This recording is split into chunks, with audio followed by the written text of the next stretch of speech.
मला आनंदाचे अश्रू आवरले जात नाहीये.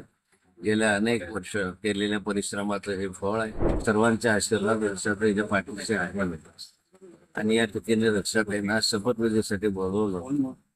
हाच एक सर्वात मोठा आनंद आहे. आपल्या भागासाठी, या महाराष्ट्राच्या साठी, देशासाठी तिचं योगदान निश्चित राहील असं मला विश्वास आहे. सर्व परिवाराचे आशीर्वाद त्याच्या पाठीशी आहे. माझ्या आयुष्यामध्ये जे अनेक आनंदाचे क्षण आले त्यामधला अत्यंत आनंदाचा क्षण हा आज मी उपभोगतोय.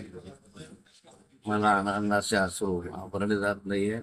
गेल्या अनेक वर्ष केलेल्या परिश्रमाचं हे फळ आहे. सर्वांच्या आशीर्वाद रक्षाताईच्या पाठीशी आहे आणि या ठिकाणी रक्षाताईंना शपथविधीसाठी बोलवलं. हाच एक सर्वात मोठा आनंद आहे.